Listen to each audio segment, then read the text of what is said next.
नमस्कार दोस्तों, आप सभी कोई गवर्नमेंट का बेनिफिट लेते हैं। आप सभी कोई को सरकार की फ्री योजनाओं का पैसा चाहिए। आप सभी कोई सरकारी पैसा चाहते हैं। पर क्या आपने कभी ये सोचा है कि सरकार के पास पैसा आता कहां से है? गवर्नमेंट पैसा कमाती कैसे है? क्योंकि सरकार ना तो कोई टाटा जैसे बिजनेस करती है और ना ही अंबानी जैसे सिम बेचती है और ना ही कहीं जॉब करती है। पर क्या सरकार के पास रेवेन्यू जनरेट करने के मॉडल्स क्या है? तो आज हम इस वीडियो में इसी टॉपिक पर बात करने वाले हैं। इसकी पूरी जानकारी आपको देने वाले हैं कि सरकार का रेवेन्यू मॉडल्स क्या है। तो दोस्तों, टॉपिक शुरू करने से पहले अगर अभी तक आपने चैनल को सब्सक्राइब नहीं किया है तो सबसे पहले चैनल को सब्सक्राइब कर लीजिए और वीडियो को ज्यादा से ज्यादा शेयर कीजिए, क्योंकि हम इस वीडियो में पूरी डिटेल जानेंगे सरकार का यानी कि गवर्नमेंट का रेवेन्यू मॉडल्स क्या है। तो चलिए शुरू करते हैं। 30 करोड़ से ज्यादा के हमारे देश में सिर्फ 1.5 करोड़ लोग ही इनकम टैक्स देते हैं। I propose to increase the rebate limit to 7 lakh in the new tax regime. Tax में कमी। ये इनकम टैक्स आज कौन दे रहा है? 21वीं सदी के टैक्स सिस्टम की इस नई व्यवस्था का आज लोकार्पण किया गया। नमस्कार दोस्तों, मेरा नाम पृथ्वीराज और आप देख रहे हैं टेक सपोर्ट। दोस्तों, सरकार के पास अपना रेवेन्यू जनरेट करने के दो तरीके हैं, यानी पैसा कमाने के दो तरीके हैं। पहला है टैक्स और दूसरा है नॉन टैक्स रेवेन्यू, यानी कि जो हम सबसे टैक्स लेती है सरकार, वो होता है पहला तरीका जो टैक्स से कमाती है, और दूसरा है नॉन टैक्स रेवेन्यू, जिसमें बहुत सारे अनेक और भी कार्य हैं और भी ऐसे मॉडल्स हैं जिससे पैसा अपना रेवेन्यू जनरेट करती है। तो दोस्तों, सबसे पहले हम बात करते हैं कि सरकार किस प्रकार से टैक्स वसूलती है। टैक्स वसूलने के क्या क्या कारण है और क्या क्या वजह है और क्या क्या टैक्स कैसे लेती है, इसके बारे में पहले हम चर्चा करते हैं।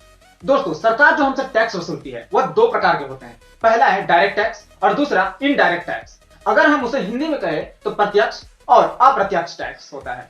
दोस्तों, सबसे पहले हम बात करते हैं डायरेक्ट टैक्स। डायरेक्ट टैक्स कौन सा टैक्स होता है?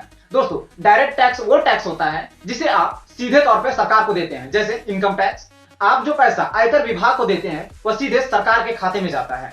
और जो लोग बिजनेस करते हैं उनके लिए कॉर्पोरेट टैक्स होता है। दूसरा में आता है कॉर्पोरेट टैक्स।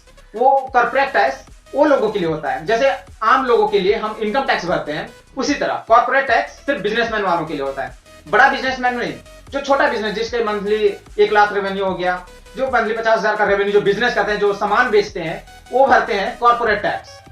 फिर आता है हमारा जो टैक्स है सिक्योरिटी टैक्स, यानी सिक्योरिटी ट्रांजेक्शन टैक्स।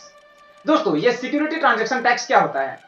तो सबसे पहले हम बात करते हैं सिक्योरिटी ट्रांजेक्शन टैक्स किस पर लगता है। तो दोस्तों, टैक्स तब लगता है जब आप किसी शेयर मार्केट में हो। अगर शेयर मार्केट से कोई भी आप अगर शेयर खरीदते हैं तो वहां आपको सिक्योरिटी ट्रांजेक्शन टैक्स लगता है। वो इसलिए सिक्योरिटी ट्रांजेक्शन टैक्स लगता है क्योंकि सरकार आपको सिक्योरिटी देती है। जैसे किसी कंपनी का अगर आप शेयर खरीदते हैं किसी ब्रोकर से, तो वह ब्रोकर आपसे टैक्स वसूलती है और वो टैक्स गवर्नमेंट को सीधे देती है। इसलिए एक होता है सिक्योरिटी टैक्स जो ट्रांजेक्शन टैक्स लगता है, उससे सरकार रेवेन्यू जनरेट करती है। दोस्तों, अब दूसरा है इनडायरेक्ट टैक्स। अब बात करते हैं इनडायरेक्ट टैक्स होता क्या है, आप इनडायरेक्ट टैक्स कैसे सरकार को पे करते हैं। दोस्तों, इनडायरेक्ट टैक्स वो टैक्स होता है जिसे आप सीधे तौर पर तो नहीं लेकिन घुमा फिरा के सरकार को ही पे करते हैं। जैसे होता है GST, goods and service tax. वो हमें से सीधे तौर पे नहीं लिए जाते हैं। जैसे हम इनकम टैक्स भरते हैं उस प्रकार से जीएसटी हम नहीं भरते हैं, लेकिन किसी भी प्रोडक्ट को हम खरीदते हैं तो उस पे जीएसटी जो निर्धारित होता है वो टैक्स जीएसटी के रूप में लगा रहता है, उसे हम पे करते हैं। वो सीधे कंपनी के पास जाता है, फिर कंपनी उस जीएसटी को सीधे गवर्नमेंट के खाते पे जमा करती है। इसलिए इनडायरेक्ट टैक्स हम सीधे ना देकर जीएसटी के तौर पे गवर्नमेंट को देते हैं। तो गवर्नमेंट के पास दो तरीका है रेवेन्यू जनरेट करने का। एक हो गया डायरेक्ट टैक्स, इनडायरेक्ट टैक्स। ये आता है सीधे जो टैक्स पे सरकार जो टैक्स रेवेन्यू जनरेट करती है, उसमें एक और टैक्स आता है, वो है custom duty tax. Custom duty tax कब लगता है और कहां लगता है?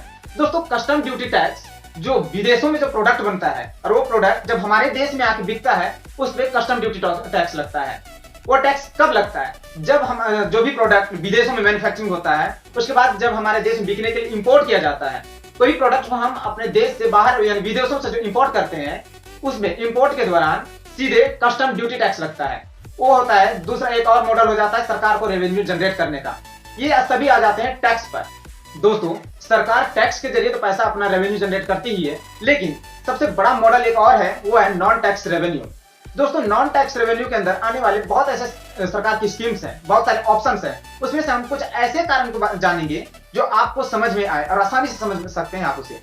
जिसमें पहला आता है कोयला खदान। दोस्तों, जो कोयला खदान की नीलामी होती है उससे जो पैसा आता है वो भी सरकार को ही जाता है, उससे भी सरकार अपना रेवेन्यू जनरेट करती है। और माइनिंग से भी पैसा जनरेट होता है, माइनिंग से भी सरकार को रेवेन्यू जनरेट करने में आसानी होती है।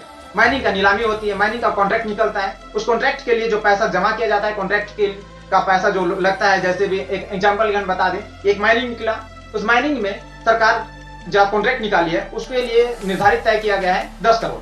अगर वो 10 करोड़ कोई कंपनी उसमें जमा करती है तो सीधे सरकार के पास जाता है, सीधे सरकार के खाता में जाता है, और टैक्स नहीं लगता है, बल्कि वो नीलामी का पैसा है। इसलिए इसे कहते हैं नॉन टैक्स रेवेन्यू।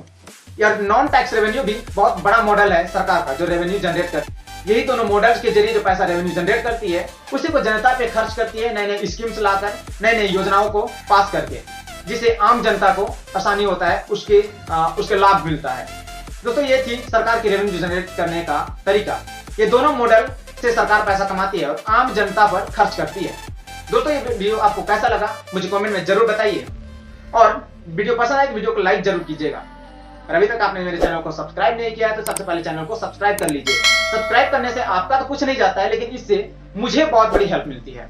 तो मिलते हैं इसी तरह से इंफॉर्मेटिव वीडियो के साथ, तब तक के लिए धन्यवाद।